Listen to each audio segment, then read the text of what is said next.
46 में असर्शन दी हुई है, तो पहले असर्शन की बात करते हैं।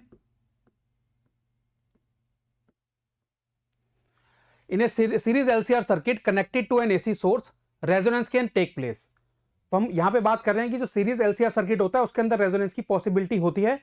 It can take place, absolutely करता है, पॉसिबिलिटी होती है। तो असर्शन आपका क्या है यहां पे? ट्रू है। असर्शन आपका क्या है? ट्रू है। अब बात करते हैं हम रीजन की। रीजन यहां पे दिया है कि रेजोनेंस पे एक्सएल इक्वल टू एक्ससी होता है। तो अगर रीजन आपका ट्रू है, रीजन भी ट्रू है, क्योंकि रेजोनेंस पे आपका दोनों जो इंडक्टेंस होती है, इंडक्टिव रिएक्टेंस और कैपेसिटिव रिएक्टेंस दोनों इक्वल हो जाती हैं, तो आपका रीजन भी ट्रू है। अब ये जानना है कि whether reason is the correct explanation of assertion. तो इसका एक बिल्कुल सिंपल ट्रिक रहता है स्टूडेंट।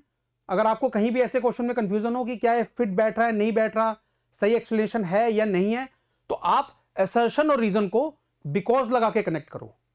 अगर आपको लगता है कि बिकॉज लगा के एकदम परफेक्ट फिट बैठ रहा है मामला, या जो कॉन्सेप्ट है बिल्कुल फिट बैठ रहा है, तो ये एक्सप्लेनेशन होगा। जैसे कि मैं यहां पे आपको बताता हूं, in a series LCR circuit connected to an AC source resonance can take place because at resonance XL equal to XC. नहीं बच्चे, ये कोई बात बनी नहीं। ठीक, दोबारा रिपीट करता हूं। In a series LCR circuit connected to an AC source resonance can take place, क्योंकि रेजोनेंस में आपका दोनों रिएक्टेंस इक्वल हो जाती हैं। तो ऐसा कुछ एग्जैक्ट रीजन नहीं है ये। ठीक, और इस लाइन को जब आप बोलते हो तो आपको खुद समझ आता है कि आपने बोला resonance can take place because, क्योंकि, क्यों रेजोनेंस टेक प्लेस होता है, why resonance is taking place in series LCR circuit, क्योंकि रेजोनेंस पे ये होता है। तो ये कोई लॉजिक नहीं बना। तो इसलिए मैं कह सकता हूं कि जो आपका रीजन है that is not the correct explanation of assertion.